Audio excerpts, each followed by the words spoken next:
अस्सलाम वालेकुम। क्लास 9 हम लोग 7.1 कंप्लीट कर चुके थे। 7.2 में हमारे पास दो परिमेय हैं जो हमें पढ़ना है। पहला परिमेय 7.2 में लिखा है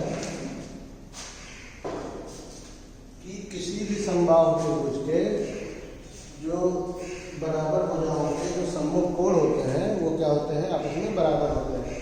या अगर समद्विबाहु त्रिभुज ना भी लिखा हो तो हम लोग ये भी कह सकते हैं किसी भी त्रिभुज के बराबर भुजाओं के जो सम्मुख कोण होते हैं वो क्या होते हैं, बराबर होते हैं। ठीक है, तो कोई भी त्रिभुज है, मान लीजिए ए बी सी, अगर ए बी और ए सी हमने क्या दिया है क्वेश्चन में कि बराबर है, तो ए बी का अपोजिट एंगल कौन सा होगा, एंगल सी, और ए सी का अपोजिट एंगल कौन सा होगा, एंगल बी।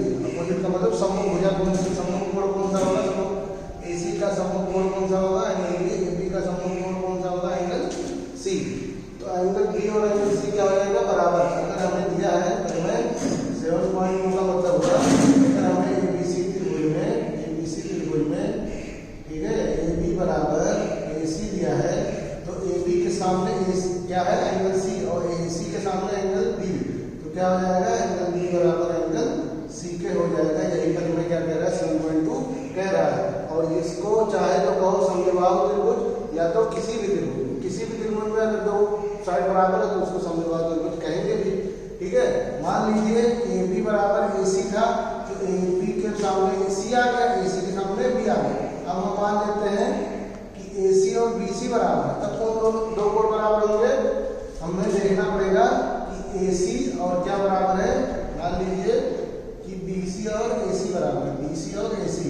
तो हमें देखना पड़ेगा बी सी के अपोजिट एंगल कौन सा आ रहा है, बी सी का अपोजिट एंगल आएगा एंगल ए, तो क्या हो जाएगा, एंगल ए बराबर हो जाएगा ए सी का एंगल अपोजिट एंगल क्या होगा, ए सी का अपोजिट एंगल ये होगा एंगल बी के बराबर हो जाएगा। ठीक है, जो भी दो साइड बराबर होंगे उसके अपोजिट एंगल हमेशा बराबर होंगे। ये दोनों साइड बराबर है तो इन दोनों भुजाओं के जो सम्मुख कोण है, अपोजिट एंगल जो है वो कौन सा है, बीसी का अपोजिट एंगल ए, यहाँ लिख दिया एंगल ए, और एसी का अपोजिट एंगल क्या होगा, एसी के सामने कौन सा एंगल बन रहा है, एंगल बी, तो एंगल बी के बराबर हो जाएगा। और 7.3 परिमेय इसके बाद क्या हो गया, ये है, इसमें प्रूफ बहुत आसान है, आप लोगों को करना होगा तो खुद से कर लीजिएगा। और 7.3 जो परिमेय है वो इसी का जस्ट अपोजिट है। क्या अपोजिट है कि किसी भी त्रिभुज में अगर एबीसी, मान लीजिए कोई त्रिभुज है, ठीक है, किसी भी त्रिभुज एबीसी में अगर एंगल बी बराबर एंगल सी हमें दिया है, इसी का उल्टा है। इसमें क्या था कि दो साइड बराबर है तो दोनों साइड के अपोजिट कोण जो होंगे बराबर होंगे। इसमें क्या कह रहा है कि किसी भी त्रिभुज में अगर दो कोण बराबर है तो इन दोनों कोणों के क्या होगी, सम्मुख भुजाएं होंगी वो क्या होंगी, बराबर होंगी। या फिर क्या कह सकते हैं कि इन दोनों कोणों के, इन दोनों एंगल्स के जो अपोजिट साइड्स होंगे वो क्या होंगे, आपस में बराबर होंगे। तो एंगल बी का अपोजिट साइड क्या होगा, एसी, और एंगल सी का अपोजिट साइड क्या होगा, ए बी। अगर एंगल बी और एंगल सी बराबर है तो बी का अपोजिट साइड क्या हो जाएगा, ए सी, और एंगल सी का अपोजिट साइड क्या हो जाएगा, ए बी। ये दोनों क्या हो जाएंगे, आपस में बराबर हो जाएंगे। ये हो गया 7.3। 7.2 क्या था कि दो साइड बराबर है तो उनके अपोजिट एंगल बराबर होंगे। और 7.3 क्या है, दो एंगल बराबर है किसी भी त्रिभुज में, एक ही त्रिभुज में किसी भी त्रिभुज के अंदर अगर कोई भी दो कोण बराबर है तो उन दोनों कोणों के जो सम्मुख भुजाएं होंगी वो क्या होंगी, आपस में बराबर होंगी। तो ये हो गया 7.2, ये हो गया 7.3। उम्मीद है कि आप लोगों को ये परिमेय दोनों समझ में आ गया होगा। अब मैं आता हूँ एक्सरसाइज के फर्स्ट क्वेश्चन में।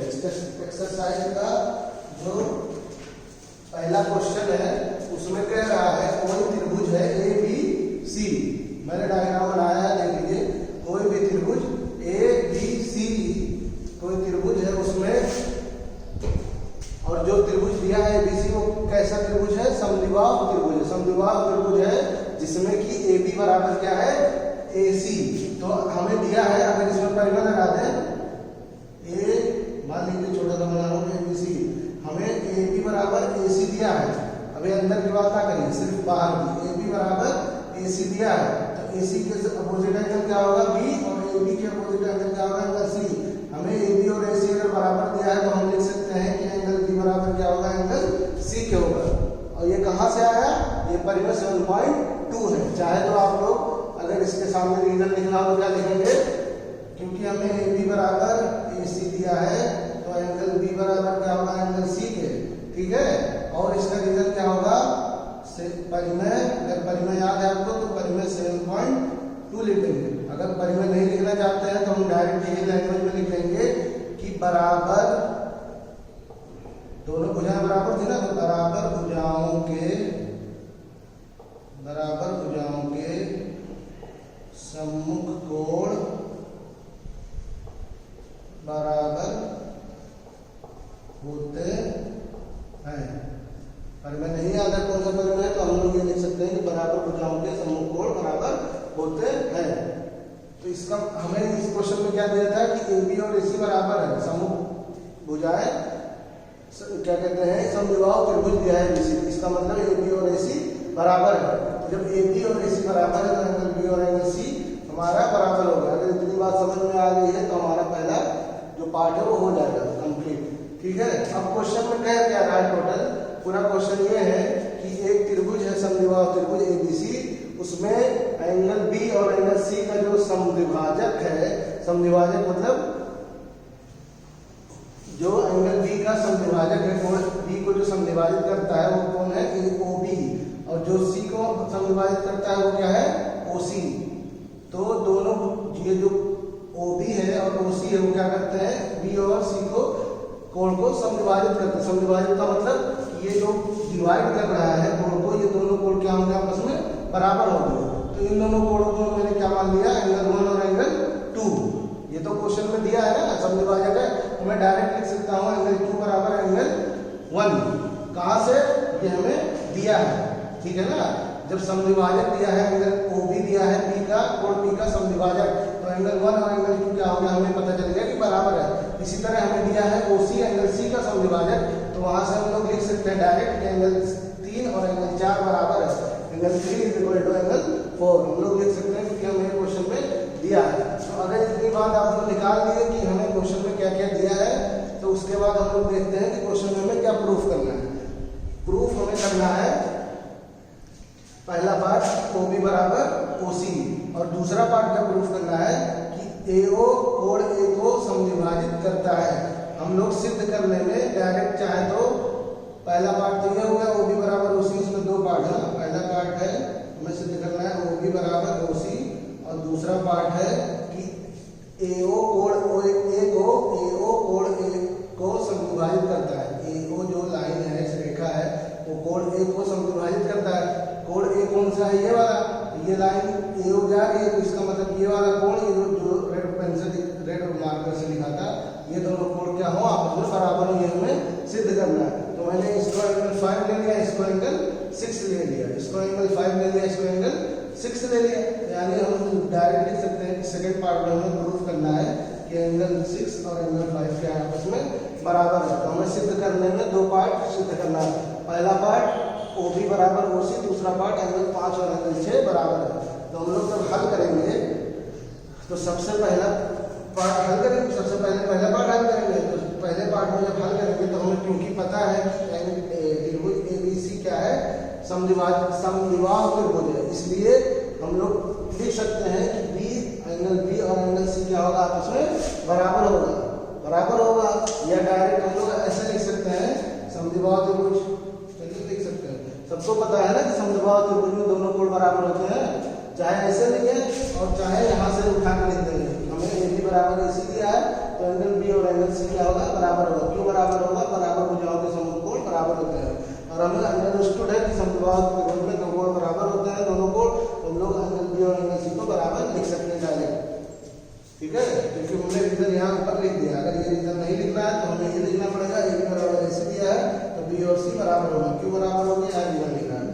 अब हमें जब एंगल बी और एंगल सी बराबर दिया है और हमें ये पता है कि 1 और 2 बराबर है, 3 और 4 बराबर है, तो हम लोग अगर दोनों को एंगल बी और एंगल सी को अगर हम लोग 2 से भाग दे दें, दोनों तरफ अगर 2 से भाग दे दें, यानी दोनों तरफ 1/2 से मल्टीप्लाई कर दें, तो एंगल बी का जो आधा होगा, एंगल बी का जो आधा होगा वो ये होगा और ये होगा, ये दोनों बराबर है। तो एंगल बी का आधा हम लोग 1 भी लिख सकते हैं, 2 भी लिख सकते हैं, और एंगल सी का आधा जो है 3 और 4 भी लिख सकते हैं। तो हमें पता है कि एंगल बी इसको समविभाजित करता है, तो 1 और 2 पता है बराबर है, और 3 और 4 बराबर है, तो एंगल बी का आधा हम लोग लिख सकते हैं एंगल 2, और एंगल सी का आधा हम लोग लिख सकते हैं एंगल 4। तो एंगल दोनों का हम लोगों ने आधा कर दिया, तो यहाँ से हमें पता चला कि एंगल 2 और एंगल 4 क्या है, आपस में बराबर है। अब हमें ये वाला त्रिभुज दिख रहा है, छोटा वाला जो अंदर बना है OBC। तो अब हम लोग देखेंगे त्रिभुज OBC में, त्रिभुज OBC में चूंकि कोण 2 और कोण 4 या एंगल 2 और एंगल 4 बराबर है, एंगल 2 और एंगल 4 क्योंकि बराबर है, इसलिए एंगल 2 का जो अपोजिट साइड है वो क्या है OC, और एंगल 4 का जो अपोजिट साइड है वो क्या है OB। वो आपस में क्या हो जाएंगे, बराबर हो जाएंगे। क्यों बराबर हो जाएंगे, चाहे तो आप लोग पूरा रीजन लिखे कि बराबर कोणों के सम्मुख भुजाएं जो होती है वो क्या होती है, बराबर होती है, और चाहे तो आप लोग यहाँ पे क्या लिखते हैं परिमेय 7.3, परिमेय 7.3 तो है, चाहे आप लिख दे परिमेय 7.3, और चाहे अगर आप लोगों को परिमेय नहीं आता तो आप लोग पूरा रीजन लिख देंगे कि बराबर कोणों के सम्मुख भुजाएं क्या होती है, आपस में बराबर होती है। तो वहां से हमें पता चल गया कि OB और OC क्या है, बराबर है। तो हमारा पहला पार्ट हो गया कंप्लीट। अब दूसरे पार्ट को करने के लिए मैं आप लोगों को बता दे रहा हूँ कैसे होगा, आप लोग कर लीजिएगा। दूसरे पार्ट में हमें बताना है कि 5 और 6 क्या है आपस में, कोण 5 और कोण 6 या एंगल 5 और एंगल 6 क्या है आपस में बराबर है। तो उसके लिए हमें ये दोनों ऊपर वाले जो ट्राइंगल दिख रहे हैं छोटे छोटे AOB और AOC, इन दोनों में हम लोग अगर इन दोनों को क्या करते हैं, समांतर कर दें, कॉन्ग्रुएंट कर दें, तो CP से 5 और 6 क्या हो जाएगा, बराबर हो जाएगा। कोण 5 और कोण 6 या एंगल 5 और एंगल 6 क्या हो जाएगा, बराबर हो जाएगा सर्वांगसम त्रिभुज से। कहां से, CP से। तो देखते हैं ये सर्वांगसम कैसे होगा। हमें AOB में और AOC में पता है कि AB और AC आपस में क्या है, AB और AC आपस में हमें दिया है कि बराबर है, और उसके अलावा OB और OC अभी हम लोगों ने प्रूफ किया, सिद्ध किया है, और इसके अलावा AO जो साइड है वो क्या है, दोनों में कॉमन है, वेरिस्ट है। तो कौन सा लग जाएगा नियम, त्रिभुज AOB सर्वांगसम हो जाएगा AOC के किस वाले नियम से, साइड नियम से दोनों त्रिभुज क्या हो जाएंगे, आपस में सर्वांगसम हो जाएंगे। ये एक रूल होता है, अभी आप लोगों ने नहीं पढ़ा है तो पढ़ लीजिए कि अगर किसी भी त्रिभुज में तीनों साइड बराबर होंगे तो वो दोनों त्रिभुज आपस में सर्वांगसम होंगे। तो ये दोनों त्रिभुज क्या होंगे, आपस में सर्वांगसम होंगे। तो यहाँ से उसके जो बचे हुए पार्ट्स हैं वो आपस में क्या हो जाएंगे, बराबर हो जाएंगे। अतः हम लोग देख सकते हैं कि एंगल 5 और एंगल 6 के आपस में बराबर है। क्यों बराबर है, CP से corresponding parts of congruent triangles. तो ये हो गया आप लोगों का पहला क्वेश्चन। चल क्वेश्चन नंबर सेकंड पे आते हैं हम लोग। क्वेश्चन नंबर सेकंड बहुत इजी है, आप लोग आसानी से कर लेंगे, मैं बता दे रहा हूँ। दिया है ABC एक त्रिभुज है जिसमें AD क्या है, BC का लंब समद्विभाजक, लंब भी है और समद्विभाजक भी। लंब का मतलब कि 90 डिग्री हो गया, ये दोनों कोण 90 डिग्री हो गया, और समद्विभाजक का मतलब कि जो BC है वो क्या करता है, PD और DCB को बराबर भागों में बांटता है, ठीक है। जब AD इस पे आगे गिरती है तो BD और BC क्या हो जाएंगे, आपस में बराबर हो जाएंगे। क्यों, क्योंकि हमें AD जो दिया है तो समद्विभाजक दिया है BC का, ठीक है। तो हमें BC यानी BD बराबर DC दिया है, और एंगल ये दोनों एंगल 90 डिग्री दिया है, और हमें कह रहा है कि ABC को समद्विभाजक कौन सा त्रिभुज हमें प्रूफ करना है, समद्विबाहु त्रिभुज यानी आइसोसेलेस ट्रायंगल को, इसको हमें बनाना है। तो कैसे बनाएंगे, इन दोनों त्रिभुजों को अगर हम लोग क्या करते हैं सर्वांगसम, तो बचे हुए पार्ट्स दोनों आपस में बराबर हो जाएंगे, यानी AB बराबर जब AC आ जाएगा तो ये दोनों को, ये त्रिभुज कौन सा त्रिभुज हो जाएगा, बड़ा वाला ABC समद्विबाहु त्रिभुज हो जाएगा, ठीक है। तो ये दोनों त्रिभुज कैसे वो होगा सर्वांगसम, दोनों त्रिभुज इस तरह से सर्वांगसम होगा क्योंकि हमें देखिए ये और ये बराबर दिया है, और ये दोनों 90 डिग्री कोण दिया है, और ये वाला जो साइड है AD वो क्या हो जाएगा, आपस में कॉमन वेरिस्ट हो जाएगा। तो हम लोग ABD और ACD को क्या कर सकते हैं, कॉन्ग्रुएंट। जब ये दोनों छोटे छोटे त्रिभुज कॉन्ग्रुएंट हो गए तो बचे हुए पार्ट जो होंगे जो कि AB और AC हैं वो क्या हो जाएंगे, CP से आपके क्या हो जाएंगे, कॉन्ग्रुएंट प्रूफ हो जाएंगे कि AB और AC बराबर है। तो चूंकि AB बराबर AC हो जाएगा, अतः हम लोग लिख सकते हैं कि त्रिभुज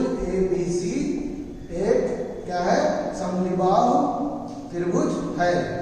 ठीक है, तो ये हो गया आप लोगों का प्रूफ। अब आज का जो होमवर्क है वो यही है कि आप लोग 7.2 और 7.3 को एक बार अपने रफ कॉपी में समझ के लिख लीजिएगा। प्रूफ लिखना होगा तब लिख लीजिएगा, नहीं लिखना होगा मत लिखिएगा। और 7.2 का पहला और दूसरा क्वेश्चन कर लीजिएगा। अस्सलाम वालेकुम।